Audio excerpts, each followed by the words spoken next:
ಕರ್ತನ ಪರಿಶುದ್ಧ ನಾಮಕ್ಕೆ ಸ್ತೋತ್ರವಾಗಲಿ. ಕರ್ತನ ಸನ್ನಿಧಾನದಲ್ಲಿ ಈ ಬೆಳಗಿನ ಜಾವದಲ್ಲಿ ಈ ಮುಂಜಾವಿನ ಪ್ರಾರ್ಥನೆಯಲ್ಲಿ ಸೇರಿ ಬರುವುದಕ್ಕೆ ಕರ್ತನ ಕೊಟ್ಟಂತ ಕೃಪೆಗಾಗಿ ಕರ್ತನಿಗೆ ಸ್ತೋತ್ರ. ಹಲ್ಲೆಲೂಯಾ. ನಿನ್ನೆಯ ದಿವಸ ನಾವು ಕಲಿತಂತ ವಿಚಾರ ಯಾವುದಾಗಿದೆ? ಮೋಶೆಯ ಮೊದಲ 40 ವರ್ಷಗಳ ಮೊದಲ 40 ವರ್ಷಗಳ ಮೋಶೆ ಹೇಗಿದ್ದಾನೆ? ತನ್ನ ಬಲದಿಂದ, ತನ್ನ ಜ್ಞಾನದಿಂದ, ತನ್ನ ಅಧಿಕಾರದ ಬಲದಿಂದ, ತನ್ನ ಸ್ವಭಾವದಿಂದ ಅದನ್ನ ಏನ್ ಮಾಡ್ತಾ ಇದ್ದಾನೆ? ನಾಯಕತ್ವವನ್ನು ನಡೆಸಬೇಕು ಹೋಗ್ತಾ ಇದ್ದಾನೆ. ಯಾರ ಮೇಲೆ? ತನ್ನ ಜನರ ಮೇಲೆ ನಾಯಕತ್ವ. ಯಾಕಂದ್ರೆ ಅವನು ಏನು ಯಾವ ಒಂದು ಸರ್ಟಿಫಿಕೇಟ್ ಇಟ್ಕೊಂಡು ಇಸ್ರೇಲ್ ಮುಂದೆ ಹೋಗ್ತಾ ಇದ್ದಾನೆ?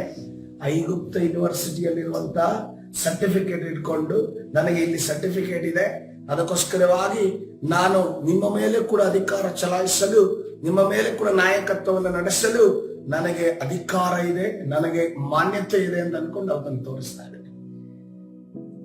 ಈ ಲೋಕದಲ್ಲಿ ಕೂಡ ಅನೇಕ ಸೇವಕರುಗಳು, ಅನೇಕ ನಾಯಕರುಗಳು, ಅನೇಕ ಅಪೋಸ್ತಲರು, ಅನೇಕ ಪ್ರವಾದಿಗಳು ಕೂಡ ಅವರೇನು ಮಾಡ್ತಾರೆ? ತಮ್ಮ ಲೋಕದಲ್ಲಿ ಪಡೆದಿರುವಂತಹ ಸರ್ಟಿಫಿಕೇಟ್ ಅನ್ನ ಇಲ್ಲಿ ಪ್ರಯೋಗ ಮಾಡೋದಕ್ಕೆ ನೋಡ್ತಾರೆ. ಲೋಕದಲ್ಲಿ ಪಡೆದಿರುವಂತಹ ಮಾನ್ಯತೆಯನ್ನ ಇಲ್ಲಿ ಪ್ರಯೋಗ ಮಾಡೋದಕ್ಕೆ ನೋಡ್ತಾರೆ. ಆಕ್ಚುಲ್ ಆಗಿ ಪ್ರಿಯಾಂಕ ಒಂದು ಸರಿ ಹೇಳಿದ್ದು ನಿಮಗೆ ನೆನಪಿದೆ ಅಂತ ಅಂದುಕೊಂಡಿದ್ದೇನೆ. ಆಕೆ ಸೇವೆಗೆ ಕೆಲಸಕ್ಕೆ ಹೋದ ನಂತರ ಆಕೆ ಮೆಂಟಾಲಿಟಿ ಹೇಗಿತ್ತು ಅಂತಂದ್ರೆ, ನಾನು ಹೊರದೇಶಕ್ಕೆ ಹೋಗಿ ಅಲ್ಲಿ ಸಂಪಾದನೆ ಮಾಡಿ ಫಿನಾನ್ಷಿಯಲ್ ಆಗಿ, ಹಣಕಾಸಿನ ವಿಚಾರದಲ್ಲಿ ಸೇವೆಗಳಿಗೆ ಸಹಾಯ ಮಾಡ್ತೀನಿ, ಹಣಕಾಸಿನ ಮುಖಾಂತರವಾಗಿ. ಯಾಕೆಂದ್ರೆ ಸೇವೆಗೆ ಸ್ಥಳ ಬೇಕಾಗುತ್ತೆ, ಜಾಗ ಬೇಕಾಗುತ್ತೆ, ಸೇವೆಗೆ ಕಟ್ಟಡ ಬೇಕಾಗುತ್ತೆ, ಸೇವೆಗೆ ಇನ್ಸ್ಟ್ರೂಮೆಂಟ್ಸ್ ಬೇಕಾಗುತ್ತೆ, ಅನೇಕ ದಾನ ಧರ್ಮಗಳ ಕಾರ್ಯಗಳನ್ನು ಮಾಡೋದಕ್ಕೆ ಮತ್ತು ಜನರ ಮಧ್ಯದಲ್ಲಿ ಅನೇಕ ಸೇವಾ ವಿಚಾರವಾಗಿ ಕಾರ್ಯಗಳನ್ನು ಮಾಡೋದಕ್ಕೆ, ಮೀಟಿಂಗ್ಸ್ ಮಾಡೋದಕ್ಕೆ. ಈಗ ನಾವೆಲ್ಲ ಯೂತ್ಸ್ ಆಗಿರ್ಬೋದು ಅಥವಾ ಸೀನಿಯರ್ಸ್ ಆಗಿರ್ಬೋದು, ನಾವು ಅಲ್ಪ ಸ್ವಲ್ಪ ಹಣವನ್ನ ಕೂಡಿಸಿ ದೇವರ ಕಾರ್ಯವನ್ನು ಮಾಡೋದಕ್ಕೆ ಸಹಾಯ ಮಾಡಿದ್ರೆ, ಆದ್ರೆ ನಾನೇ ಎಲ್ಲಾದ್ರೂ ಹೊರದೇಶಕ್ಕೆ ಹೋಗೋದಾದ್ರೆ ಅದಕ್ಕೆಲ್ಲದಕ್ಕೂ ನಾನು ಕೊಡೋದಕ್ಕೆ ನನ್ನ ಹತ್ರ ಹಣ ಇರ್ತದೆ ಅಂದುಕೊಂಡು ಪ್ರಿಯಾಂಕ ಒಂದು ದಿವಸ ಆಲೋಚನೆ ಮಾಡಿದ್ದುಂಟು. ಆವಾಗ ನಾನು ಕೂಡ ಅಂದುಕೊಂಡೆ, ನನ್ನ ಕೂಡ ಜೀವಿತ ಹಂಗೆ ಆದ್ರೆ ನಾವು ಆತರ ಮಾಡ್ಬೋದಲ್ಲ ಅಂತ ಅನ್ಕೊಂಡು ಆಲೋಚನೆ ಮಾಡಿದೆ. ಯಾಕಂದ್ರೆ ಸೇವೆ ಅಂತಂದಾಗ ಅನೇಕ ಖರ್ಚು ವೆಚ್ಚಗಳು ಅದರಲ್ಲಿ ಬರ್ತವೆ. ಖರ್ಚು ವೆಚ್ಚಗಳಿಂದ ಬರುವಾಗ ನಾವು ಜನರ ಮುಂದೆ ಕೇಳಕ್ಕೆ ಹೋಗುವಾಗ ಏನಾಗುತ್ತೆ? ಹಣಕ್ಕೋಸ್ಕರ ಹಣ ಕೇಳ್ತಾ ಇದ್ದಾರೆ, ಹಣಕ್ಕೋಸ್ಕರ ಮಾತಾಡ್ತಾ ಇದ್ದಾರೆ, ಹಣಕ್ಕೋಸ್ಕರ ಇವರು ಮಾಡ್ತಾ ಇದ್ದಾರೆ ಅನ್ನುವ ರೀತಿಯಲ್ಲಿ ಬರುತ್ತೆ. ಆವಾಗ ಪೌಲನ ರೀತಿಯಲ್ಲಿ ನಾವೇ ಕೆಲಸ ಮಾಡ್ಬಿಟ್ಟು ನಾವೇ ಸೇವೆ ಮಾಡಿದ್ರೆ, ಗುಡಾರ ಕಟ್ಟಿಬಿಟ್ಟು ನಾವೇ ಸೇವೆ ಮಾಡಿದ್ರೆ ಯಾವಾಗ ಯಾರ ಹತ್ರ ಕೇಳುವಂತ ಅವಶ್ಯಕತೆ ಬರಲಿಲ್ಲ. ಎಲ್ಲರೂ ಕೂಡ ದೇವರ ಸನ್ನಿಧಾನದಿಂದ ಬಂದು ಆಶೀರ್ವಾದ ಪಡೆದುಕೊಂಡು ಹೋಗ್ಲಿ ಅನ್ನುವಂತ ಒಂದು ಮೆಂಟಾಲಿಟಿ, ಒಂದು ಮನಸ್ಥಿತಿ ಆದು ಹೋಗಿದ್ದಂಟು. ಆದ್ರೆ ದೇವರು ನಮ್ಮನ್ನ ಲೋಕದೋಸ್ಕರ ಕೆಲಸ ಮಾಡೋದಕ್ಕೆ ಕರ್ತನ ಕರೆದಿಲ್ಲ. ಆತನ ಸನ್ನಿಧಾನದಲ್ಲಿ ಗಂಜಿನೋ ಬಿರಿಯಾನಿನೋ ಎಲ್ಲಾ ಸಮಯದಲ್ಲೂ ಕೂಡ ಸೇವೆ ಮಾಡುವುದಕ್ಕೆ ಕರ್ತನು ಕರೆದನು. ಹಲ್ಲೆಲೂಯಾ. ನಮ್ಮ MCA ಸರ್ಟಿಫಿಕೇಟ್ ದೇವರ ರಾಜ್ಯದಲ್ಲಿ ಯಾವುದೇ ಕಾರಣಕ್ಕೂ ಅದು ಪ್ರಯೋಜನ ಬರಲಿಲ್ಲ. MCA ಮಾಡಿದ ಕೂಡಲೇ ನೀನು ದೊಡ್ಡ ಸೇವಕ ಅಂತ ಅನ್ಕೊಂಡು ಯಾರು ಕೂಡ ಮಾನ್ಯತೆ ಕೊಡೋದಿಲ್ಲ, ದೇವರು ಕೂಡ ಮಾನ್ಯತೆ ಕೊಡೋದಿಲ್ಲ. ಯಾಕೆ ದೇವರು MCA ಅನ್ನ, ಮಾಸ್ಟರ್ಸ್ ಅನ್ನ ನಮ್ಗೆ ಮಾಡಿದ್ರು ಅಂತ ನೋಡುವಾಗ ಅನೇಕ ಎಜುಕೇಶನ್ ಮಾಡುವವರು ಬರ್ತಾರೆ, ಅನೇಕ ಜ್ಞಾನಿಗಳು ಕೂತಿರ್ತಾರೆ, ಅನೇಕ ಎಲ್ಲ ವಿಚಾರಗಳನ್ನು ತಿಳಿದುಕೊಂಡಿದ್ದೀನಿ. ನೀ ಯೇಸು ಕ್ರಿಸ್ತರ ವಿಚಾರವಾಗಿ ಸೈಂಟಿಫಿಕಲಿ, ಯೇಸು ಕ್ರಿಸ್ತರ ವಿಚಾರ ರಿಸರ್ಚ್ ಪ್ರಕಾರವಾಗಿ, ಆರ್ಕಿಯಾಲಜಿಕಲಿ, ಯೇಸು ಕ್ರಿಸ್ತರ ವಿಚಾರವಾಗಿ, ವೈಜ್ಞಾನಿಕವಾಗಿ, ಔಷಧ ಮೆಡಿಸಿನ್ ಒಂದು ಫೀಲ್ಡ್ ಅಲ್ಲಿ ಆಗಿರ್ಬೋದು ಅಥವಾ ತಂತ್ರಜ್ಞಾನದ ಫೀಲ್ಡ್ ಅಲ್ಲಿ ಆಗಿರ್ಬೋದು, ಕರ್ತರು ಏನು ಮಾಡ್ತಿದ್ದಾನೆ ಅನ್ನೋದನ್ನ ಜನರಿಗೆ ತಿಳಿದುಕೊಳ್ಳೋದಕ್ಕೋಸ್ಕರವಾಗಿ ಕರ್ತರು ಆ ಜ್ಞಾನವನ್ನು ಪಡೆದುಕೊಳ್ಳೋದಕ್ಕೋಸ್ಕರ ಕರ್ತನು ನಮ್ಮನ್ನು ಕಳಿಸ್ತಾನೆ. ಹಲ್ಲೆಲೂಯಾ. ಆದ್ರೆ ಇವಾಗ ಕರ್ತನ ಮುಂದೆ ನಾವು ಮುಂದೆ ನಿಲ್ಲುವಾಗ ನಾವು ಶೂನ್ಯವಾಗಿ ನಿಲ್ಲುವಂತಹ ಪರಿಸ್ಥಿತಿ. ಹಲ್ಲೆಲೂಯಾ. ಇಲ್ಲಿ ಮೋಶೆ ಕೂಡ ಅಷ್ಟೇ. ಐಗುಪ್ತ ದೇಶದಲ್ಲಿ ಆತನು ಪಾರಾಂಗತನಾಗ್ತಾನೆ. ಆ ಸಮಯದಲ್ಲಿ ಎಜುಕೇಶನ್ ಲೆವೆಲ್ ಅಲ್ಲಿ ಕೂಡ ನೋಡುವಾಗ ಐಗುಪ್ತ ದೇಶ ಯಾವ ರೀತಿಯ ಒಂದು ಯೂನಿವರ್ಸಿಟಿ ಎಂದು ನೋಡುವಾಗ ಆಕ್ಸ್ಫರ್ಡ್ ಯೂನಿವರ್ಸಿಟಿ, ಉನ್ನತವಾದ ತಂತ್ರಜ್ಞಾನ ಆಗಿರಬಹುದು, ಉನ್ನತವಾದ ರಿಸರ್ಚ್ ಆಗಿರಬಹುದು, ಉನ್ನತವಾದ, ನೀವು ಈಗಲೂ ಕೂಡ ನೋಡಬಹುದು ಆ ಪಿರಮಿಡ್ಗಳಲ್ಲಿ ಈಗಲೂ ಕೂಡ ಶವಗಳು ಏನೋ ಆಗದಂತೆ ಈಗಲೂ ಕೂಡ ಆ ಒಂದು ಶವವನ್ನ ಅವರು ಆ ಸುಗಂಧ ದ್ರವ್ಯನೋ ಅಥವಾ ಅದಕ್ಕೆ ಕೆಮಿಕಲ್ ಹಾಕಿನೋ ಈಗಲೂ ಕೂಡ ಶೇಖರಣೆ ಮಾಡಿಟ್ಟಿದ್ದಾರೆ. ಅವರ ಶಿಲ್ಪಕಲೆಯನ್ನು ನೋಡ್ರಿ, ಎಷ್ಟೋ ಬಿರುಗಾಳಿಗಳು ಬಂದಿದ್ದಾವೆ, ಮರುಭೂಮಿಗಳ ಮರಳುಗಳು ಆ ಒಂದು ದೇಶಗಳಿದ್ದಾವೆ, ಆದರೂ ಕೂಡ ಆ ಪಿರಮಿಡ್ಗಳನ್ನು ಯಾವುದು ಮುಚ್ಚಿ ಹಾಕಲಿಲ್ಲ. ಇನ್ನು ಬೇರೆ ವಿಚಾರಗಳಲ್ಲಿ, ನಕ್ಷತ್ರಗಳ ವಿಚಾರಗಳಲ್ಲಿ ಅದರ ಚಲನವಲನಗಳನ್ನ ಕಂಡುಹಿಡಿಯುವಂತ ಜ್ಞಾನವನ್ನು ನೋಡುವುದಾದ್ರೆ ಅನೇಕ ಜನರು ಅಲ್ಲಿಂದಲೇ ಮತ್ತು ಇಸ್ರೇಲ್ ದೇಶದಿಂದಲೇ ಬಂದವರಾಗಿದ್ದಾರೆ ಎಂದು ನಾವು ನೋಡ್ತೇವೆ. ಹಾಗಾದ್ರೆ ಬಹಳ ಐಶ್ವರ್ಯವಂತಿಕೆಯನ್ನು ನೋಡಿದ್ರೆ, ಐಶ್ವರ್ಯವಂತಿಕೆಯಲ್ಲಿ, ಅಧಿಕಾರದಲ್ಲಿ ಮತ್ತು ಡೊಮಿನಿಯನ್ ಅಲ್ಲಿ ನೋಡೋದಾದ್ರೆ ಅದರಲ್ಲೂ ಕೂಡ ಪ್ರಭಾವ ಬೀರಿದಂತ ಆ ದಿನಮಾನಗಳಲ್ಲಿ ತಾನೇ ದೊಡ್ಡಣ್ಣ ಎನ್ನುವುದನ್ನ ತೋರಿಸಿದಂತ ಐಗುಪ್ತ ದೇಶ ಅದಾಗಿತ್ತು. ಅದೆಲ್ಲದರ ಒಂದು ರಾಜ ಮನೆತನದಲ್ಲಿ ಬೆಳೆದಂತ ಮೋಶೆ, ಆತನು ಎಲ್ಲಾ ವಿದ್ಯೆಯನ್ನ ಪಾರಂಗತನಾಗ್ತಾನೆ. ಇದೆಲ್ಲಿ ನಮಗೆ ಗೊತ್ತಾಗುತ್ತೆ. ಆಕ್ಟ್ಸ್ 7ನೇ ಅಧ್ಯಾಯ 22ನೇ ವಚನದಲ್ಲಿ ನೋಡ್ರಿ. ಅಪೊಸ್ತಲ ಕೃತ್ಯ 7ನೇ ಅಧ್ಯಾಯ 22ನೇ ವಚನ ಯಾರು ಮಾತಾಡ್ತಿದ್ದಾರೆ?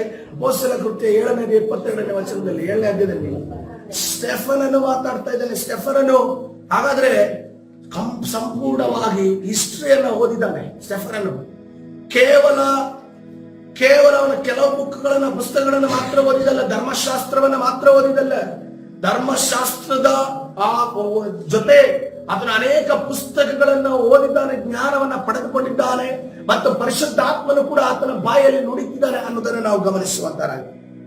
ಮೋಶೆಯು ಐಗುಪ್ತ ದೇಶದವರ ಸರ್ವ ವಿದ್ಯೆಗಳಲ್ಲಿಯೂ ಉಪದೇಶ ಹೊಂದಿ ಮಾತುಗಳಲ್ಲಿಯೂ ಕಾರ್ಯಗಳಲ್ಲಿಯೂ ಸಮರ್ಥನಾದನು. ಹಲ್ಲೆಲೂಯ. ಮಾತುಗಳಲ್ಲಿಯೂ ಕಾರ್ಯಗಳಲ್ಲಿಯೂ ಸಮರ್ಥನಾಗಿ ಯಾರಿದ್ದರು? ಮೋಶೆ ಇದ್ದರು. ಹಲ್ಲೆಲೂಯ. ಐಗುಪ್ತ ದೇಶದ ಜ್ಞಾನವನ್ನ ಪಡೆದುಕೊಂಡು ಐಗುಪ್ತ ದೇಶದಲ್ಲಿ ಮಾತುಗಳಲ್ಲಿ ಅಂದ್ರೆ ಮಾತಾಡೋದಕ್ಕೂ ಅಲ್ಲಿ ಕಲಿಸಿಕೊಟ್ಟಿದ್ದಾರೆ ಅಂತಾಯ್ತು, ಆತನಿಗೆ ಉಪದೇಶವನ್ನು ಮಾಡಿದ್ದಾರೆ ಎಂದಾಯ್ತು, ಕಾರ್ಯವನ್ನ ಮಾಡುವುದಕ್ಕೆ, ಪಟ್ಟಣಗಳನ್ನ ಕಟ್ಟುವುದಕ್ಕೆ, ಪಟ್ಟಣಗಳನ್ನ ಅಲ್ಲಿ ನಾವು ಆ ಚಿತ್ರಗಳಲ್ಲಿ ನಾವು ನೋಡ್ತೇವೆ. ನಾವು ಐಗುಪ್ತ ದೇಶದ ವಿಚಾರವಾಗಿ ಮೋಸಸ್ 10 ಕಮಾಂಡ್ಮೆಂಟ್ಸ್ ಒಂದು ಚಿತ್ರದಲ್ಲಿ ನೋಡುವಾಗ ಪಟ್ಟಣಗಳನ್ನ ಕಟ್ಟುತ್ತಿರುವುದನ್ನು ನಾವು ನೋಡ್ತೇವೆ. ಮೋಶೆಯ ಇಂಜಿನಿಯರಿಂಗ್ ಮುಖಾಂತರವಾಗಿ ಪಟ್ಟಣಗಳನ್ನು ಕಟ್ಟುತ್ತಿರುವುದನ್ನು ನಾವು ನೋಡ್ತೇವೆ. ಅಂತ ವಿದ್ಯೆಗಳನ್ನು ಹೊಂದಿದಂತ ಮೋಶೆ ಆತನು 40 ವರ್ಷವಾದಾಗ, ಅಪೊಸ್ತಲ ಕೃತ್ಯ 7ನೇ ಅಧ್ಯಾಯ 23ನೇ ವಚನ ನೋಡುವಾಗ, ಅಪೊಸ್ತಲ ಕೃತ್ಯ 7ನೇ ಅಧ್ಯಾಯ 23ನೇ ವಚನ, ಅವನಿಗೆ 40 ವರ್ಷ ವಯಸ್ಸು ತುಂಬುತ್ತಾ ಇರಲು ಇಸ್ರೇಲ್ ವಂಶಸ್ಥರಾದ ತನ್ನ ಸಹೋದರರನ್ನು ಹೋಗಿ ನೋಡಬೇಕೆಂಬ ಆಶೆ ಅವನ ಹೃದಯದಲ್ಲಿ ಹುಟ್ಟಿತ್ತು. ಹಲ್ಲೆಲೂಯ. ಅವನ ಹೃದಯದಲ್ಲಿ ಏನು ಹುಟ್ಟು? ಇಸ್ರೇಲ್ ಜನರನ್ನ, ತನ್ನ ಸ್ವಜನರನ್ನ ನೋಡಬೇಕು ಅಂತ ಅನ್ಕೊಂಡು ಆಸೆ ಹುಟ್ಟುತ್ತೆ. ಆಸೆ ಹುಟ್ಟಿದಾಗ ಆತನ ಏನು ಮಾಡ್ತಾ ಇದ್ದಾನೆ? ತನ್ನ ಶಕ್ತಿಯನ್ನ ಪ್ರದರ್ಶನ ಮಾಡ್ತಾ ಇದ್ದಾನೆ, ಅಧಿಕಾರವನ್ನ ಪ್ರದರ್ಶನ ಮಾಡ್ತಾ ಇದ್ದಾನೆ. ಆ ಶಕ್ತಿ ಅಧಿಕಾರದ ಪ್ರದರ್ಶನದಿಂದಲೇ ನಾನು ನಾಯಕನಾಗ್ತೀನಿ, ದೇವರು ನನ್ನನ್ನು ಕಳಿಸಿದ್ದಾರೆ ನಿಮ್ಮ ಬಳಿಗೆ ಅನ್ನುವ ರೀತಿಯಲ್ಲಿ ತೋರಿಸಿಕೊಳ್ಳುವುದಕ್ಕೆ ಪ್ರಯತ್ನ ಪಡ್ತಾನೆ. ಆದ್ರೆ ಅವರೇನ್ ಮಾಡ್ತಾರೆ? ಐಗುಪ್ತ ದೇಶದವರು ಅವನನ್ನು ಧಿಕ್ಕರಿಸ್ತಾರೆ, ಆತನ ಸ್ವಜನರು ಕೂಡ ಆತನ ಧಿಕ್ಕರಿಸ್ತಾರೆ. ಫರೋನ್ ಏನ್ ಮಾಡ್ತಾನೆ? ಇವನನ್ನ ಇಲ್ಲೇ ಇಟ್ರೆ ಬಹಳ ನನಗೆ ತೊಂದರೆ, ಇವನು ಯಾಕೆಂದ್ರೆ ರಾಜ ಮನೆತನದವನೇ ನನ್ನ ವಿರುದ್ಧವಾಗಿ ನಿಂತಿದ್ದಾನೆ. ಈ ಫರೋವನ ನಂತರದ ಪೊಸಿಷನ್ ಅಲ್ಲಿ ಇರುವವನೇ ನನ್ನ ವಿರುದ್ಧವಾಗಿ ನಿಂತಿದ್ದಾನೆ. ನಾಳೆ ಒಂದು ದಿವಸ ಐಗುಪ್ತ ದೇಶದವರನ್ನ, ಇಸ್ರೇಲ್ ಜನರನ್ನ ಸೇರಿಸಿ ಐಗುಪ್ತ ದೇಶದ ಫರೋವನ ಸಾಮ್ರಾಜ್ಯವನ್ನ ಕೊನೆಗೊಳಿಸಿ ಇಸ್ರೇಲ್ ದೇಶದ ರಾಜನಾಗಿಯೂ ಅದೇ ರೀತಿ ಐಗುಪ್ತ ದೇಶದ ರಾಜನಾಗಿಯೂ ನಿಲ್ತಾನೆ ಅನ್ನುವುದನ್ನ ಅಂದು ಅರಿತುಕೊಂಡ ಫರೋವನ್ ಏನ್ ಮಾಡ್ತಾನೆ? ಅವನನ್ನು ತೆಗೆದುಕೊಂಡು ಹೋಗಿ ಎಲ್ಲಿ ಬಿಡ್ತಾನೆ? ಮಿದ್ಯಾನ್ ದೇಶಕ್ಕೆ ಬಿಡ್ತಾನೆ. ಹಲ್ಲೆಲೂಯ. ಮಿದ್ಯಾನ್ ದೇಶಕ್ಕೆ ಅದರನ್ನು ಕಳುಹಿಸುವಾಗ ರಾಜವಸ್ತ್ರವನ್ನು ಧರಿಸಿ, ಕಿರೀಟವನ್ನು ಕೊಟ್ಟು, ಕುದುರೆಯನ್ನು ಕೊಟ್ಟು, ರಥವನ್ನು ಕೊಟ್ಟು, ಒಂದು ರಥಗಳು ಹಣವನ್ನು ಕೊಟ್ಟು ಮತ್ತು ಅನೇಕ ಸೈನ್ಯವನ್ನು ಕೊಟ್ಟು, ಇಲ್ಲಿ ನೀನು ರಾಜ್ಯಭಾರ ಮಾಡಪ್ಪ ಅಂತ ಅನ್ಕೊಂಡು ಕಳಿಸನ್ನ. ಏನು ಬಟ್ಟೆ ಹಾಕ್ತಾನೋ, ಯಾವ ಒಂದು ಸಾಮಾನ್ಯ ಜನರು ಬಟ್ಟೆ ಹಾಕ್ತಾರೋ ಆ ಬಟ್ಟೆಯಲ್ಲಿ ಆತನನ್ನ ಕಳಿಸ್ತಾ ಇದ್ದಾನೆ. ಏನ್ ಸಂಪಾದನೆ ಮಾಡಿದಾನೋ ಮೋಶೆ? 0. ಏನು ಜ್ಞಾನ ಪಡೆದುಕೊಂಡಿದ್ದಾನೋ, ಯಾವ ಜ್ಞಾನವನ್ನು ಎಲ್ಲೆಲ್ಲಿ ಉಪಯೋಗಿಸ್ಕೋಬೇಕಿತ್ತೋ, ಒಂದು ರಾಜನಾಗಿ ಆತನು ದೊಡ್ಡ ದೊಡ್ಡ ವ್ಯಕ್ತಿಗಳ ಮುಂದೆ ಮಾತಾಡಬೇಕಿತ್ತೋ, ಈಗ ಅವರು ಯಾರು ಕೂಡ ಇವನ ಮುಂದೆ ಇಲ್ಲ. ಸೈನ್ಯ ಇಲ್ಲ, ಜನ ಇಲ್ಲ, ಅಧಿಕಾರ ಇಲ್ಲ, ಯಾವುದು ಇಲ್ಲದವನಾಗಿ ಮಿದ್ಯಾನ್ ದೇಶಕ್ಕೆ ನಡೆದುಕೊಂಡು ಹೋಗ್ತಾ ಇದ್ದಾನೆ. ಐಗುಪ್ತವನ್ನ ಬಿಟ್ಟು ಮಿದ್ಯಾನ್ ದೇಶಕ್ಕೆ ಎಲ್ಲಿ ಬರ್ತಾ ಇದ್ದಾನೆ? ವಿಮೋಚನ ಕಾಂಡ 2ನೇ ಅಧ್ಯಾಯ 19ನೇ ವಚನವನ್ನು ನೋಡುವಾಗ ಮಿದ್ಯಾನ್ ದೇಶಕ್ಕೆ ನಡೆಯುವ ಎಂಟ್ರಿ ಕೊಟ್ಟಾಗಲೇ ಅಲ್ಲೊಂದು ಘಟನೆ ನಡೀತಾ ಇದೆ. ವಿಮೋಚನ ಕಾಂಡ 2ನೇ ಅಧ್ಯಾಯ 19ನೇ ವಚನದಲ್ಲಿ ಐಗುಪ್ತನಾದ ಒಬ್ಬ ಮನುಷ್ಯನು ಏನ್ ಹೇಳ್ತಾರೆ, ಅಲ್ಲಿ ಆ ಇತ್ರೋನನ ಮಕ್ಕಳು ಆತನಿಗೆ ಆ ಒಂದು ಯಾರು ತನ್ನ ತಂದೆಗೆ ಹೋಗಿ ಏನನ್ನ ಹೇಳ್ತಾ ಇದ್ದಾರೆ, ಐಗುಪ್ತನಾದ ಒಬ್ಬ ಮನುಷ್ಯನು ನಮ್ಮನ್ನು ಕುರುಬರ ಕೈಗೆ ತಪ್ಪಿಸಿದನು, ಇಷ್ಟು ಮಾತ್ರವಲ್ಲದೆ ಅವನು ನಮಗೋಸ್ಕರ ನೀರು ಸೇರಿ ಕುರಿಗಳಿಗೆ ಕುಡಿಸಿದನು ಅಂದರು. ಸೈನ್ಯಗಳ ವಿರುದ್ಧವಾಗಿ ಹೋರಾಡ್ತಿದ್ದಂತ ಮೋಶೆ ಈಗ ಗಲ್ಲಿಯ ಒಂದು ಹೀರೋ ಆಗಿದ್ದಾನೆ. ಯಾವುದೋ ಒಂದು ಮೂಲೆಯಲ್ಲಿರುವಂತ ಒಂದು ಏರಿಯಾದ ಹೀರೋ ಆಗಿದ್ದಾನೆ ಅಷ್ಟೇ. ಯಾಕೆಂದ್ರೆ ಆ ಒಂದು ಗಲ್ಲಿಯಲ್ಲಿ ಇರುವಂತ ಆ ಒಂದು ಏರಿಯಾದಲ್ಲಿರುವಂತ ಬಾವಿಯಲ್ಲಿ ನೀರು ಕುಡಿಸೋದಕ್ಕೆ ಯಾರು ಬಂದಿದ್ದಾರೆ? ಇತ್ರೋನನ ಮಕ್ಕಳು ಬಂದು ಅಲ್ಲಿ ನೀರನ್ನು ಕುಡಿಸೋದಕ್ಕೆ ಹೋಗ್ತಾ ಇದ್ದಾರೆ. ಕುಡಿಸುವ ಸಂದರ್ಭದಲ್ಲಿ ಬೇರೆ ಕುರುಬರಲ್ಲಿ ಡಿಸ್ಟರ್ಬ್ ಮಾಡುವಾಗ ಆ ಕುರುಬರನ್ನ ಒಡೆದುರುಡಿಸಿ ಬೆಳೆಸ್ತಾ ಇದ್ದಾನೆ. ಸೈನ್ಯವನ್ನೇ ದೇಶವನ್ನೇ ಮಟ್ಟ ಆಗುತ್ತಿದ್ದಂತ ದೇಶದ ಪ್ರಧಾನಿಗಳ ಜೊತೆ ಅದರ ರಾಜರ ಜೊತೆ ಮಾತನಾಡುತ್ತಿದ್ದಂತ ಮೋಶೆ ಈಗ ಯಾರ ಜೊತೆ ಮಾತನಾಡುವಂತ ಪರಿಸ್ಥಿತಿ ಎದುರಾಗಿದೆ? ಸಾಮಾನ್ಯ ಕುರುಬರ ಜೊತೆ ಅವರ ಜೊತೆ ಗುದ್ದಾಡುವಂತಹ ಪರಿಸ್ಥಿತಿ ಎದುರಾಗಿದೆ. ಇದು ಅಷ್ಟು ಸುಲಭದ ಮಾತಲ್ಲ. ಈಗ ಟ್ರಂಪ್ ಅವರು ಬಂದು ಇಂಡಿಯಾ ದೇಶದಲ್ಲಿ ಸಾಮಾನ್ಯ ಮನುಷ್ಯನಾಗಿ ಜೀವಿಸೋದು ಅಷ್ಟು ಸುಲಭದ ಮಾತಲ್ಲ. ಐಗುಪ್ತ ದೇಶದಿಂದ ಮಿದ್ಯಾನ್ಗೆ ಬರ್ತಾ ಇದ್ದಾನೆ.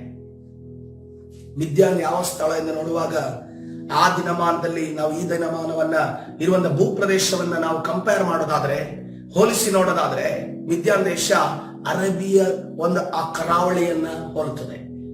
ಅರಬ್ ದೇಶ ಯಾವ ಒಂದು ಸ್ಥಳ ಇರುವಂತ ಅಥವಾ ಯಾವ ಒಂದು ಏನ್ ಹೇಳ್ತಾರೆ ಭೂಪ್ರದೇಶ ಹೊಂದಿದಂತ ಪ್ರದೇಶ ಆಗಿದೆ? ಸಂಪೂರ್ಣ ಮರುಭೂಮಿ. ಅಲ್ಲಿ ಎಂಥದ್ದು ಇಲ್ಲ. ಐಗುಪ್ತ ದೇಶದಲ್ಲಿ ಸಮೃದ್ಧಿ ಇತ್ತು, ಹಣ ಇತ್ತು, ಫಸಲು ಇತ್ತು, ಕಾಯಿ ಪಲ್ಯಗಳಿದ್ವು, ಬೇಕಾದಂತ ಆಹಾರ ಇತ್ತು. ಈಗ ಮೋಶೆ ಎಲ್ಲಿಗೆ ಬರ್ತಾ ಇದ್ದೇನೆ? ಮರುಭೂಮಿ ಪ್ರದೇಶಕ್ಕೆ ಬರ್ತಾ ಇದ್ದೇನೆ. ಮರುಭೂಮಿ ಪ್ರದೇಶದಲ್ಲಿ ನಾನು ಹೇಗೆ ಜೀವನ ಮಾಡಲಿ ಅನ್ನೋದನ್ನ ಪ್ರಶ್ನೆ ಮೋಶೆಗೆ ಬಂದಿರಬಹುದು. ಅದೇ ರೀತಿಯಲ್ಲಿ ರಾಜನಾಗಿದ್ದವ ಎಲ್ಲಿಗೆ ಇತ್ರೋನನ ಮನೆಯಲ್ಲಿ ಏನ್ ಕೆಲಸ ಮಾಡೋದು ಬರ್ತಾ ಇದ್ದಾನೆ? ಕುರುಬನ ಆಗಿ ಬರ್ತಾ ಇದೆ. ನಾವು ಆಡಿದ್ವಿ, ಏನ್ ಆಡಿದ್ವಿ? ಕುರುಬ ರಾಜನಾಗ್ತಾನೆ ಅಂತ. ದೇವರಿದ್ರೆ ಕುರುಬ ರಾಜನಾಗ್ತಾನೆ, ದೇವರಿಲ್ಲ ಅಂತಂದ್ರೆ ರಾಜ ಕುರುಬನಾಗ್ತಾನೆ. ದೇವರ ಮುಂದೆ ರಾಜನನ್ನ ದೇವರು ಕುರುಬನನ್ನಾಗಿ ಮಾಡ್ತಾರೆ. ಯಾಕಂತಂದ್ರೆ ನೀನು ಕುರುಬನಾದ್ರೆ ಮಾತ್ರನೇ ದೇವರು ನಿಮ್ಮನ್ನು ಉಪಯೋಗಿಸಕ್ಕಾಗೋದು. ಹಲ್ಲೆಲೂಯ. ನಾವು ಕುರುಬನ ಸ್ಥಿತಿಗೆ ಬಂದ್ರೆ ಮಾತ್ರನೇ ದೇವರು ಉಪಯೋಗಿಸಕ್ಕೆ ಸಾಧ್ಯ ಆಗೋದು. ನಾವು ನಾನ್ ರಾಜ ಅನ್ಕೊಂಡಿದ್ರೆ ರಾಜಾದಿರಾಜನ ಮುಂದೆ ಈ ಏನೋ ಸೂರ್ಯನ ಮುಂದೆ ಟಾರ್ಚ್ ಹಿಡಿದ್ರೆ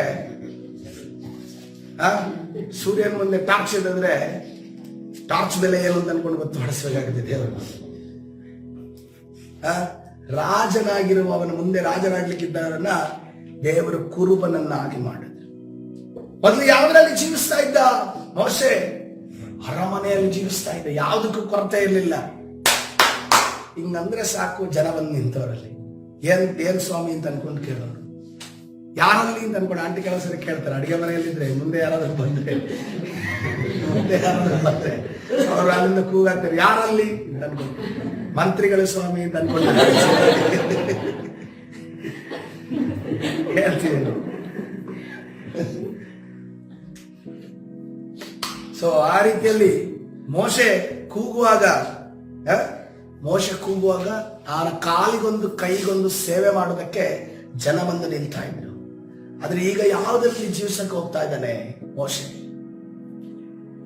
ಗುಡಾರಗಳಲ್ಲಿ ಜೀವಿಸಕ್ಕೆ ಹೋಗ್ತಾನೆ. ಹಲ್ಲೆಲೂಯ. ನಾವು ನೋಡ್ತಾ ಇದ್ದೇವೆ, ಅಬ್ರಹಾಮ, ಈಸಾಕ, ಯಾಕೋಬರು ಅರಮನೆಯಲ್ಲಿ ಜೀವಿಸುವಂತ ಐಶ್ವರ್ಯ, ಸಂಪತ್ತು, ಅಧಿಕಾರ, ರಾಜ್ಯತ್ವ ಎಲ್ಲವೂ ಇದ್ರು ಕೂಡ ಈ ಮೂರೂ ಜನ ಪಿತೃಗಳು ಎಲ್ಲಿ ಜೀವಿಸಿದ್ರು? ಗುಡಾರದಲ್ಲಿ ಜೀವಿಸಿದ್ರು.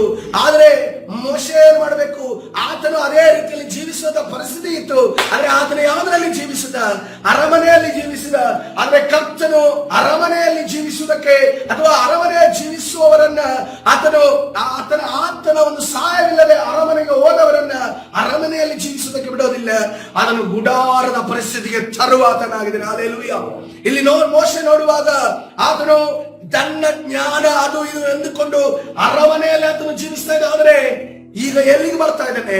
ಗುಡಾರಕ್ಕೆ ಬರ್ತಾ ಇದ್ದಾನೆ. ಯಾಕಂದ್ರೆ ಗುಡಾರದಲ್ಲೇ ನಮಗೆ ನಾವು ಏನು ಅಂತ ಅನ್ಕೊಂಡು ಗೊತ್ತಾಗುತ್ತೆ. ಬಾಡಿಗೆ ಮನೆಯಲ್ಲೇ ನಮಗೆ ನಾವೇನು ಅಂತ ಗೊತ್ತಾಗುತ್ತೆ. ಲೀಸ್ ಮನೆಯಲ್ಲೇ ನಮಗೆ ನಾವೇನು ಅಂತ ಗೊತ್ತಾಯಿತು. ಇಲ್ಲಂತಂದ್ರೆ ಸ್ವಂತ ಮನೆಯಲ್ಲಿ ಆರಾಮಾಗಿರ್ತೀವಿ. ಬಾಡಿಗೆ ಮನೆಯಲ್ಲಿ ಏನ್ ಖರ್ಚಿದೆ? ನೀರು ಬಿಲ್ ಕೊಡಬೇಕು, ಬಾಡಿಗೆ ಕೊಡಬೇಕು, ಕರೆಂಟ್ ಬಿಲ್ ಕೊಡಬೇಕು, ಎಲ್ಲಾರು ಡ್ಯಾಮೇಜ್ ಆದ್ರೆ ಅದಕ್ಕೂ ಕೊಡಬೇಕು. ನಾವು ಲೀಸ್ ಮನೆಗೆ ಹೋಗಿದ್ರಿ, ಲೀಸ್ ಮನೆಗೆ ಹೋಗುವ ಬಿಟ್ಟು ಬರುವಂತ ಟೈಮಲ್ಲಿ ಪೇಂಟ್ ನಾವು ಆ ಮನೆಯಲ್ಲಿ ಇರ್ಲಿಲ್ಲ. ಇದ್ದಿದ್ದು ಮ್ಯಾಕ್ಸಿಮಮ್ 3 ವರ್ಷದಲ್ಲಿ ಒಂದು 9 ತಿಂಗಳು ಇದ್ವು. ಉಳಿದ ಟೈಮಲ್ಲೆಲ್ಲ ಇಲ್ಲೇ ಇದ್ವಿ. ಅದೇ ಪೇಂಟ್, ಆ ಪೇಂಟ್ ಫಸ್ಟ್ ಟೈಮ್ ಕೊಟ್ಟಿರೋ ಪೇಂಟ್ ಹಂಗೇ ಇತ್ತು. ಆದ್ರೂ ಕೂಡ ಪೇಂಟಿಗೆ ಅಂತ ಅನ್ಕೊಂಡು 15,000 ನಮ್ಮ ಹತ್ರ ಕಟ್ ಮಾಡಿಕೊಂಡ್ರು. ಎಷ್ಟು ರಿಕ್ವೆಸ್ಟ್ ಮಾಡಿಕೊಂಡ್ರು ಕೂಡ ಒಂದು ಮನುಷ್ಯತ್ವ ಇಲ್ಲದ ರೀತಿಯಲ್ಲಿ ಆ ಬಾಡಿಗೆ ಓನರ್ಗಳು ಅಥವಾ ಆ ಲೀಸ್ ಓನರ್ಗಳು ಮಾತಾಡಿದ್ರು. ಅಂತ ಓನರ್ಗಳು ಈಗಲೂ ಇದ್ದಾರೆ. ಈಗಲೂ ಕೂಡ ಬಡವರ ಹಣವನ್ನ ಕಿತ್ತು ತಿನ್ನುವಂತ ಬಾಡಿಗೆ ಓನರ್ಗಳು, ಲೀಸ್ ಓನರ್ಗಳು ಈಗಲೂ ಇದ್ದಾರೆ. ನೀವು ಒಂದು ವೇಳೆ ಬಾಡಿಗೆ ಓನರ್ಗಳು, ಲೀಸ್ ಓನರ್ಗಳಾಗಿರೋದಾದ್ರೆ ಹೆಚ್ಚಿನ ಕರುಣೆ ಫ್ರೀಯಾಗಿ ಕೊಟ್ಟು ಕಳಿಸಿರಿಂದ ಅನ್ಕೊಂಡು ಹೇಳ್ತಾ ಇಲ್ಲ, ಒಂದು ಮಾನವೀಯತೆಯನ್ನ ಅವರ ಮೇಲೆ ತೋರಿಸಿರಿಂದ ಅನ್ಕೊಂಡು ಹೇಳ್ತಾ ಇದ್ದೇನೆ. ಯಾಕಂದ್ರೆ 3 ವರ್ಷನೋ 2 ವರ್ಷನೋ ಅವ್ರು ನಿಮ್ಮ ಜೊತೆ ಇರ್ತಾರೆ. ಅವರ ಫಿನಾನ್ಷಿಯಲ್ ಸ್ಟೇಟಸ್ ನಿಮ್ಗೆ ಗೊತ್ತಿರುತ್ತೆ. ಅವರು ಸಾರ್ ಏನು ಇಲ್ಲ ಸರ್, 100 ರೂಪಾಯಿ ಇರೋದು ಅಂತ ಅನ್ಕೊಂಡು 1000 ರೂಪಾಯಿ ಜೇಬಲ್ಲಿ ಇಟ್ಕೊಂಡು 100 ರೂಪಾಯಿ ಹೇಳಿದ್ರೆ ನಿಮ್ಗೆ ಗೊತ್ತಾಗೋದು ಇಲ್ವೋ? ಗೊತ್ತಾಗುತ್ತೋ? ಓನರ್ ಗೊತ್ತಾಗುತ್ತೋ? ಸೊ ಅದೇ ರೀತಿಯಲ್ಲಿ ಅವರನ್ನ ಗೇಜ್ ಮಾಡೋದಕ್ಕೆ ಎಷ್ಟು ಬೆಲೆ ಇದ್ದಾರೆ, ಅವ್ರಿಗೆ ಎಷ್ಟು ಕೊಡೋದಕ್ಕೆ ಶಕ್ತರಾಗಿದ್ದಾರೆ ಅಂತ ಅನ್ಕೊಂಡು ನೋಡ್ಕೊಂಡು ನಾವು ಹೇಳಿದ್ರೆ ಬಹಳ ಒಳ್ಳೇದು. ಯಾಕೆಂದ್ರೆ ಇವತ್ತು ನೀವು ಅವರಿಗೆ ಕರುಣೆಯನ್ನು ತೋರಿಸಿದ್ರೆ ನಾಳೆ ದೇವರು ನಿಮಗೆ ಕರುಣೆಯನ್ನು ತೋರಿಸುವ. Hallelujah, hallelujah. ಯಾಕಂದ್ರೆ ಕೆಲವರು ಬಾಡಿಗೆ ಹಣವನ್ನು ಕೊಡುವುದಕ್ಕೆ ಮತ್ತು ಲೀಸ್ ಹಣವನ್ನು ತಿರುಗಿ ಕೊಡೋದಕ್ಕೆ, ಅಡ್ವಾನ್ಸ್ ಹಣವನ್ನು ಕೊಡೋದಕ್ಕೆ ಎಷ್ಟು ಜನ ಬಂದು ಅಳ್ತಾರೆ ಅಂತಂದ್ರೆ, ಹಿಂಗ್ ಮಾಡಿದ್ರು, ಅವರು ನಮಗೆ ಮೋಸ ಮಾಡಿದ್ರು, ಬೇರೆ ಲೆಕ್ಕಾಚಾರ ಹೇಳಿದ್ರು ಅನ್ಕೊಂಡು ಹೇಳುವವರು ತುಂಬಾ ಜನರಿದ್ದಾರೆ. ಬಟ್ ನಾವು ಒಂದು ವೇಳೆ ಓನರ್ ಆಗಿರೋದಾದ್ರೆ ನಾವು ಈ ಸಮಾಜಕ್ಕೆ ತೋರಿಸಬೇಕಾಗಿದೆ, ಇಂಥ ಓನರ್ ಕೂಡ ಇದ್ದಾರೆ, ಇಂಥ ಓನರ್ ಕೂಡ ಈ ರೀತಿಯಲ್ಲಿ ನಡೆದುಕೊಳ್ಳುವವರು ಇದ್ದಾರೆ ಅನ್ನೋದನ್ನ ನಾವು ತೋರಿಸಬೇಕಾಗಿದೆ. ಹಲ್ಲೆಲೂಯಾ. ನಾವು ನಮಗೆ ಸ್ವಲ್ಪ ನಷ್ಟವಾಯಿತು ಅನ್ನೋದು ಅಂದಾಗ ಯಾವ ಹೆಚ್ಚಿನ ನಷ್ಟ ನಮ್ಮ ಕುಟುಂಬಕ್ಕಾಗಲಿ ನಮ್ಮ ಫ್ಯಾಮಿಲಿಗೆ ಆಗಲ್ಲ. ಯಾಕಂತಂದ್ರೆ ನಮ್ಮ ನಷ್ಟ ಮತ್ತು ಲಾಭವನ್ನ ಎಣಿಸುವಾತನು ನಮ್ಮ ದೇವರಾಗಿದ್ದಾನೆ. Hallelujah, hallelujah. ಇಲ್ಲಿ ನೋಡುವಾಗ ಗುಡಾರದ ಪರಿಸ್ಥಿತಿ ನಮಗೆ ಬಾಡಿಗೆ ಮನೆಯಲ್ಲಿ ಇರುವವರಿಗೆ ಗೊತ್ತಿದೆ, ಲೀಸ್ ಮನೆಯಲ್ಲಿ ಇರುವವರಿಗೆ ಗೊತ್ತಿದೆ. ಲೀಸ್ ಅವರಿಗೆ ಅಷ್ಟೊಂದು ಗೊತ್ತಾಗಲ್ಲ, ಬಾಡಿಗೆ ಅವರಿಗೆ ಕರೆಕ್ಟ್ ಆಗಿ ಗೊತ್ತಾಗುತ್ತೆ. ಇನ್ನೂ ಏನಂತಂದ್ರೆ ಈ ಸರ್ಕಾರಿ ಮನೆಗಳಲ್ಲಿ ಇರ್ತಾರಲ್ಲ ಅಥವಾ ಈ ವಟಾರಗಳಲ್ಲಿ ಇರ್ತಾರೆ ನೋಡಿ, ಅವ್ರಿಗೆ ಇನ್ನೂ ಗೊತ್ತಾಗುತ್ತೆ. ಯಾಕಂದ್ರೆ ನಾನು ಚಿಕ್ಕಂದಲ್ಲಿ 1.5-2 ವರ್ಷಗಳ ಕಾಲನೋ ನಾವು ವಟಾರದಲ್ಲಿದ್ದವರು. ವಟಾರದಲ್ಲಿ ಒಂದೇ ಟಾಯ್ಲೆಟ್ ಇರೋದು. ಬೆಳಿಗ್ಗೆ ಎದ್ರೆ ಟಾಯ್ಲೆಟ್ಗೆ ಲೈನ್ ನಿಂತಿರುತ್ತೆ. ಅದರಲ್ಲಿ ಒಬ್ಬ ಇರ್ತಾನೆ, ಅರ್ಧ ಗಂಟೆ ಒಳಗಡೆ ಕೊಡೋದು. ಅದು ಯಾರು? ನಮ್ಮ ಫ್ಯಾಮಿಲಿ ಪರ್ಸನ್. ಎಲ್ಲರೂ ನಮ್ಗೆ ಭಯದಾಯ್ತು. ಅವನನ್ನು ಹೋಗಕ್ಕೆ ಬಿಡ್ತಾ ಇರ್ಲಿಲ್ಲ. ಅವನನ್ನು ಲಾಸ್ಟ್, ಅವನು ಎಷ್ಟೇ ಬೇಗ ಬರ್ಲಿ ಅವನನ್ನು ತಗೊಂಡೋಗಿ ಲಾಸ್ಟ್ ಇರ್ತಾ ಇದ್ದ. ನೀನು ಹೋಗಬೇಕು ಅಂತಂದ್ರೆ ಕತ್ಲಲ್ಲಿ ಯಾರು ಕಣ್ಣಿಗೆ ಕಾಣ್ದಂಗೆ ಹೋಗ್ಬೇಕಷ್ಟೇ. ಯಾಕಂದ್ರೆ ಕಣ್ಣಿಗೆ ಕಂಡಂಗೆ ನಾವು ಹೋದ್ರೆ ನಮ್ಗೆ ಮತ್ತೆ ಹೋಗಕ್ಕಿರೋದಿಲ್ಲ. ಆದ್ರೆ ಆಶ್ಚರ್ಯ, ಆ ಅರ್ಧ ಗಂಟೆಗಳ ಕಾಲ ಏನ್ ನಡೀತಿತ್ತಲ್ಲ ಒಳಗಡೆ. ಅದಕ್ಕೆ ಈ ಅರ್ಧ ಗಂಟೆ 3/4 ಗಂಟೆ ಸ್ನಾನ ಮಾಡೋರು ಎಲ್ಲ ಇದು ಮಾಡೋರು ಇರ್ತಾರೆ, ಅವ್ರು ಬಾರಿ ಡೇಂಜರಸ್. ಯಾಕಂದ್ರೆ ಚರ್ಚ್ ಹೊರಡೋದಕ್ಕೆ ಇನ್ನೇನು 5 ನಿಮಿಷ ಇರುತ್ತೆ. ಅವ್ರು ಆವಾಗ ಸ್ನಾನ ಹೋಗ್ತಾರೆ, ಆವಾಗ ಏನೋ ಕರ್ಮ ಕಾರ್ಯಗಳನ್ನು ಮಾಡಕ್ ಹೋಗ್ತಾರೆ. ಬರೋದು ಎಷ್ಟು ಗಂಟೆ? 3/4 ಗಂಟೆ ಆದ್ಮೇಲೆ. ಹಾಗಾದ್ರೆ ರೀಚ್ ಆಗೋದು ಯಾವಾಗ? ವಾಕ್ಯ ನಡೆಯುವಾಗ ರೀಚ್ ಆಗುತ್ತೆ ಫ್ಯಾಮಿಲಿ. ನಾನು ಆಕ್ಚುಲಿ ಆಗಿ ನನ್ನ ಒಂದು ಸ್ನಾನ ಟೈಮ್ ಅನ್ನು ಅನ್ಕೊಂಡು ಲೆಕ್ಕ ಮಾಡಿರೋದಾದ್ರೆ ಒಂದು 5 ಮಿನಿಟ್ಸ್, ಇನ್ನು ಅರ್ಜೆಂಟ್ ಆದ್ರೆ ಒಂದು 2-3 ಮಿನಿಟ್ಸ್. ಇನ್ನು ಸ್ತ್ರೀಯರಿಗಾದ್ರೆ ಆ ಒಂದು ಅನೇಕ ಕಾರ್ಯಗಳಿರ್ತವೆ, ಅವರು ಸಹಜ. ಆದ್ರೆ ನಾವು ಗಂಡಸರು ನೆನಪಿರ್ಲಿ, ನಮ್ಗೆ 3/4 ಗಂಟೆ 1/2 ಗಂಟೆ ಮಾಡ್ತಿದ್ರೆ ಇನ್ ಮೇಲೆ ಸಂಶಯ ಬರುತ್ತೆ. ಯಾಕಂದ್ರೆ ಬಾಕಿನವ್ರಿಗೆಲ್ಲ ನಾವು ಹೆದರಿಕೆ ಆಗುತ್ತೆ, ಏನಾಯ್ತು. ಯಾಕಂದ್ರೆ ಒಂದು ಸರಿ ಒಳಗಡೆ ಹೋಗಿ ಏನಾಯ್ತು ಅಂತಂದ್ರೆ ಯಾವ್ದು ಗೀಸರ್ ವಾಟರ್ ಅಲ್ಲಿ ಹೋಗಿ ಒಬ್ಬ ಎಕ್ಸ್ಪೈರ್ ಆಗಿದ್ದಾನೆ. 1/2 ಗಂಟೆ 3/4 ಗಂಟೆ ಬರ್ಲಿಲ್ಲ ಅಂತ ಏನ್ ಯೋಚನೆ ಮಾಡಿಲ್ಲ. ಯಾಕಂದ್ರೆ ಇವನು 1/2 ಗಂಟೆ 3/4 ಗಂಟೆ ಒಳಗಡೆ ಇರ್ತಾನೆ, ಯಾರು ಕರೆಯಕ್ಕೂ ಹೋಗ್ಲಿಲ್ಲ. ನೋಡಾಗ ಬಂದಿದ್ದು ಆ ಬಾತ್ರೂಮ್ ಇಂದ ಹೊರಗಡೆ ಬಂದು ಶವ, ಯಾರು ಸಹಾಯ ಮಾಡಕ್ ಹೋಗ್ಲಿಲ್ಲ. ಅಲ್ಲಿ ಉಸಿರು ಕಟ್ಟಿದೆ, ಅಲ್ಲಿ ಹಾರ್ಟ್ ಅಟ್ಯಾಕ್ ಆಗಿದೆ. ಇಲ್ಲಿ ಹಾಸನದಲ್ಲಿ ನಡೆದಂತ ಕೇಸ್ ಇದು. ಅದಕ್ಕೋಸ್ಕರವಾಗಿ ನಿಮ್ಮ ಆ ಕೆಲವು ಟೈಮಿಂಗ್ಸ್ಗಳು ನಾವು ಸಂದರ್ಭದ ಪರಿಸ್ಥಿತಿಗೆ ಅನುಗುಣವಾಗಿ ನಾವು ಸರಿ ಮಾಡ್ಕೋಬೇಕು. ನಾನು ಹಿಂಗೇ ಇರೋದು ಅಂತಂದ್ರೆ ಬಹಳ ಕಷ್ಟ. ಅದಕ್ಕೋಸ್ಕರವಾಗಿ ಈ ಗುಡಾರದಲ್ಲಿ ಜೀವಿಸುವಂತ ಒಂದು ಪರಿಸ್ಥಿತಿ ಮೋಶೆಗೆ ಬರುವಾಗ ನಮಗೆ ಅರ್ಥವಾಗುತ್ತೆ, ಬಾಡಿಗೆ ಮನೆಯಲ್ಲಿ ಇರುವವರಿಗೆ ನಮಗೆ ಅರ್ಥವಾಗುತ್ತೆ ಎಷ್ಟು ಕಷ್ಟ ಅಂತ. ಇನ್ನು ಗುಡಾರದಲ್ಲಿ ಚಳಿ, ಯಾವುದೇ ಏನೋ ಮೂಲಭೂತ ಸೌಲಭ್ಯಗಳು ಇರೋದಿಲ್ಲ. ಎಲ್ಲವೂ ಕೂಡ ತಾವೇ ಮಾಡ್ಕೋಬೇಕು, ಏನಾದ್ರೂ ಒಂದು ಮಾಡ್ಕೋಬೇಕು. ಆ ಚಳಿಗೆ ಯಾವ ರೀತಿಯಲ್ಲಿ ಬೆಂಕಿ ಕಾಯಿಸ್ಕೋಬೇಕು, ಎಲ್ಲವನ್ನ ಮಾಡಬೇಕು. ಮೋಶೆ ಬೆಚ್ಚಗೆ ಮಾಡೋ ಗೊತ್ತಿರುವಂತಹ ಮೋಶೆ ಈಗ ಎಲ್ಲಿ ಬಂದಿದ್ದಾನೆ? ಗುಡಾರಗಳ ಮಧ್ಯದಲ್ಲಿ ಜೀವಿಸ್ತಾ ಇದ್ದಾನೆ, ಡೇರೆಗಳಲ್ಲಿ ಜೀವಿಸ್ತಾ ಇದ್ದಾನೆ. ಇವತ್ತಿನ ದಿವಸ ಕರ್ತನು ನಮಗೆ 3 ವಿಚಾರವನ್ನು ಕಳೆದುಕೊಂಡು, ಒಂದು, ಐಗುಪ್ತ ದೇಶದಿಂದ ಮಿದ್ಯಾನಿಗೆ ಕರ್ತನು ಕರೆದುಕೊಂಡು ಬಂದನು.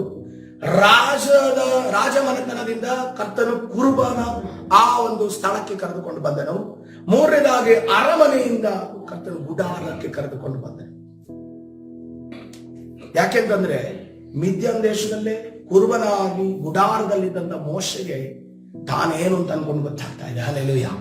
ತಾನೇನು ಮಾಡಬೇಕು ಅನ್ನೋದನ್ನು ಗೊತ್ತಾಗ್ತಿದೆ. ತನ್ನ ಯೋಗ್ಯತೆಯನ್ನು ಅದನ್ನ ಅರಿತಾ ಇದ್ದಾನೆ. ನಾನು ಶೂನ್ಯವಾಗಬೇಕು ಅಂತ ಅನ್ಕೊಂಡು ಅರ್ಥವಾಗ್ತಾ ಇದೆ. ಕರ್ತನ ಸನ್ನಿಧಾನದಲ್ಲಿ ನಾಯಕತ್ವದ ಕೆಲಸಗಳನ್ನ ಮಾಡುವಂತ ಬಯಕೆ ಇರುವಂತ ದೇವಜನರೇ, ಇವತ್ತಿನ ದಿವಸ ನಾವು ಒಂದನ್ನು ಅರ್ಥ ಮಾಡ್ಕೊಳ್ಬೇಕು, ದೇವರ ಮುಂದೆ ನಾವು ಶೂನ್ಯವಾಗಬೇಕು. ಹಲ್ಲೆಲೂಯ. ಯಾವಾಗ ನಾವು ಶೂನ್ಯವಾಗುತ್ತೇವೋ ದೇವರು ನಮ್ಮನ್ನ ಎತ್ತಿ ಉಪಯೋಗಿಸ್ತಾನೆ. ಹಲ್ಲೆಲೂಯ. ನಮಗೇನು ತಲಾಂತುಗಳಿಲ್ಲದೆ ಹೋದರು, ನಮಗೇನು ಜ್ಞಾನ ಇಲ್ಲದೆ ಹೋದರು, ನಾವು ಭಯ ಪಡುವವರು, ಯಾವ ಒಂದು ವೇದಿಕೆಯಲ್ಲಿ ನಿಂತು ಮಾತನಾಡುವುದಕ್ಕೆ ನಮಗೆ ಏನೋ ಅರ್ಹತೆ ಇಲ್ಲದೆ ಹೋದರು, ಯಾರ ಮುಂದೆಯೂ ವಾಕ್ಯ ಹೇಳುವುದಕ್ಕೆ ನಮಗೆ ಅರ್ಹತೆ ಇಲ್ಲದೆ ಹೋದರು, ದೇವರು ತಟ್ಟನೆ ನಿನ್ನನ್ನು ಯಾವ ರೀತಿಯಿಂದ ಅಂದ್ರೆ ಪೇತ್ರನನ್ನ ದೇವದೂತನು ತಟ್ಟಿ ಎಬ್ಬಿಸುತ್ತಾನೆ. ಎದಳಪ್ಪ ಅಂತ ಅನ್ಕೊಂಡು, ಅದೇ ರೀತಿಯಲ್ಲಿ ಎದಳಪ್ಪ ಅಂತ ಅನ್ಕೊಂಡು ಹೇಳಿ ಹೋಗು, ವಾಕ್ಯವನ್ನ ಸಾರು ಎನ್ನುವ ರೀತಿಯಲ್ಲಿ ಅಲ್ಲಿ ಪೌಲನಿಗೆ ಹೇಳ್ತಾನೆ, ನೀನು ಮಾತನಾಡುತ್ತಲೇ ಇರು. ಪರಿಶುದ್ಧಾತ್ಮನ ಹೇಳ್ತಾ ಇದ್ದಾರೆ, ರೋಮನ್ ಸಾಮ್ರಾಜ್ಯಕ್ಕೆ ನೀನು ಹೋಗಿ ನೀ ರಾಜರುಗಳ ಮುಂದೆ, ಅಧಿಕಾರಿಗಳ ಮುಂದೆ ಮಾತನಾಡುತ್ತಲೇ ಇರು ಎಂದು ಕರ್ತನು ಹೇಳಿದ್ದಾನೆ ಎಂದು ನಾವು ನೋಡ್ತೇವೆ. ಇವತ್ತಿನ ದಿವಸ ಇಲ್ಲಿ ಕೂತಿರುವಂತಹ ಪ್ರಿಯ ಜನರೇ, ಪ್ರಿಯ ದೇವ ಮಕ್ಕಳೇ, ದೇವ ಜನರೇ, ಕರ್ತನೆ ಹೇಳ್ತಾ ಇದ್ದಾನೆ, ದೇವರ ಬಲ ನಮಗೆ ಬೇಕು. ಹಲ್ಲೆಲೂಯ. ದೇವರ ಮುಂದೆ ನಾವು ಶೂನ್ಯವಾಗಬೇಕು. ನಾವು ಕೇವಲ 3 ವಿಚಾರಗಳನ್ನು ಮಾತ್ರ ಕಲಿತಿದ್ದೀವಿ. ಮೋಶೆ ಒಂದು ಪರಿಸ್ಥಿತಿಯಿಂದ ಇನ್ನೊಂದು ಪರಿಸ್ಥಿತಿಗೆ ಬಂದಾಗ ಆತನ ಜೀವಿತದಲ್ಲಿ ನಡೆದಂತ ವಿಚಾರವನ್ನು ನಾನು ನಿಮಗೆ ವಿವರಿಸಿದ್ದೇನೆ. ನನಗೆ ಗೊತ್ತಿಲ್ಲ, ಅನೇಕ ಜನ ನೀವು ಓದಿರುವಾಗ ನೀವು ಕೂಡ ಈ ರೀತಿಯಲ್ಲಿ ಆಲೋಚನೆ ಮಾಡಿರ್ಬೋದು. ಆದ್ರೆ ಇವತ್ತಿನ ದೇವರ ಆತ್ಮನು ಏನಂತಂದ್ರೆ ಬಿಡಿಸಿ ಬಿಡಿಸಿ ಬಿಡಿಸಿ ಬಿಡಿಸಿ ಕೊಡ್ತಿದ್ದಾನೆ. ಈ ಏನಂತಂದ್ರೆ ಯಾವ್ದಾದ್ರು ಟೇಸ್ಟ್ ನೋಡ್ರಿ, ಬಿಡಿಸಿ ತಿನ್ನುವಾಗಲೇ ನಮ್ಗೆ ಅದರದ ರಸವನ್ನ ಸವಿಯಕ್ಕಾಗೋದು. ಒಂದೇ ಸರಿ ತಿಂದು ನಮ್ಗೆ ಗೊತ್ತಾಗಲ್ಲ. ಅದಕ್ಕೋಸ್ಕರ ಇವಾಗ ಬಿಡಿಸಿ ಕರ್ತನು ನಿಮಗೆ ಕೊಟ್ಟಿದ್ದಾನೆ. ಮುಂದಿನ ದಿವಸದಲ್ಲಿ ನಮಗೆ ನಾಯಕತ್ವ ಸಿಗುವಾಗ ಸಿಗುತ್ತೆ. ಕರ್ತನ ಸನ್ನಿಧಾನದಲ್ಲಿ ನಂಬಿಗಸ್ತರಾಗಿ ನಾವು ಕೂತಿರುವಾಗ ಯಾವ ಮೂಲೆಯಲ್ಲಿ ಕೂತಿದ್ರು ಕೂಡ ಕರ್ತನು ಕರೆದು ಆತನ ಕಾರ್ಯವನ್ನ ಮಾಡಲು ಶಕ್ತನಾಗಿದ್ದಾನೆ. ಹಲ್ಲೆಲೂಯ.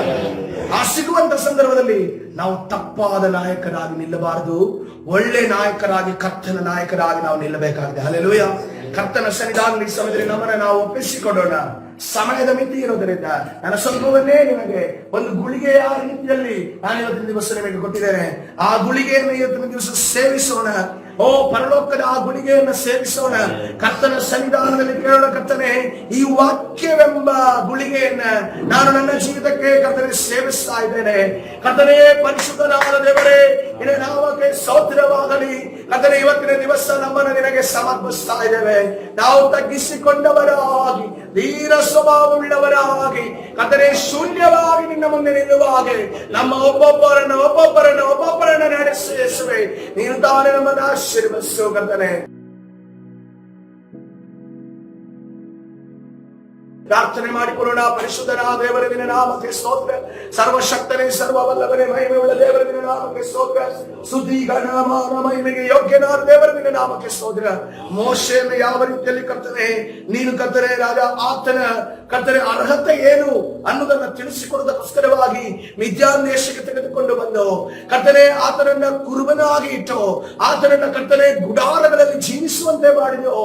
ಅದೇ ರೀತಿಯಲ್ಲಿ ಸ್ವಾಮಿ ನಮ್ಮಲ್ಲಿ ಕರ್ತನೆ ನಾನು ಏನೋ ಆಗಿದ್ದೇನೆ ಅನ್ನೋದನ್ನ ಇರೋದಾದ್ರೆ ಅದನ್ನೆಲ್ಲವನ್ನ ಕಿತ್ತು ಬಿಸಾಕಿ ಕರ್ತನೆ ರಾಜ ನಿನ್ನ ಒಂದು ಕರ್ತನೆ ಕೃಪೆಯಲ್ಲಿ ಜೀವಿಸುವ ಹಾಗೆ, ನಿನ್ನ ಕೃಪೆಯಲ್ಲಿ ನೆನೆಸಿ ಸ್ತೋತ್ರ ಮಾಡುವ ಹಾಗೆ ಒಬ್ಬೊಬ್ಬರನ್ನು ನೀನು ನಡೆಸುವೆ ಕರ್ತನೆ ರಾಜ.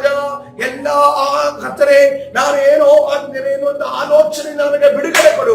ಆ ಆಲೋಚನೆಯನ್ನು ತಂದು ಸ್ವಾಮಿ ನಿನ್ನ ಸೇವೆಯನ್ನ ನಿನ್ನ ಕರ್ತನೆ ನಿನ್ನ ಕ್ರಿಸ್ತನಲ್ಲಿ ನಾಯಕತ್ವವನ್ನು ಪಡೆಯದಂತೆ ತಡೆ ಮಾಡುವಂತ ಎಲ್ಲ ಸೈತಾನ್ನ ಕಾರ್ಯಗಳನ್ನ ಕರ್ತನೆ ವಿಫಲರಾಗಿ ಸೋಲುಗಳನ್ನು ಹೊಂದುತ್ತಾ ಜೀವಿಸುವಂತೆ ಮಾಡುವಂತ ಎಲ್ಲ ಸೈತಾನ್ನ ಕಾರ್ಯಗಳನ್ನ ನಜರೇತಿನ ಯೇಸುವಿನ ನಾಮದಲ್ಲಿ ಬಂಧಿಸಿ ಮುರಿದಾಚಾಯ ಬಿಡುಗಡೆ ಉಂಟು ಮಾಡಿ ನೀನು ತಾನೇ ನಡೆಸಿ. ಕರ್ತನಾದ ಯೇಸು ಸ್ವಾಮಿ ಸಲ ಪ್ರಾರ್ಥಿಸಿ ಹೊಂದಿಕೊಡ್ತೀನಿ ಜೀವವುಳ್ಳ ತಂದೆ. ನಾವೇ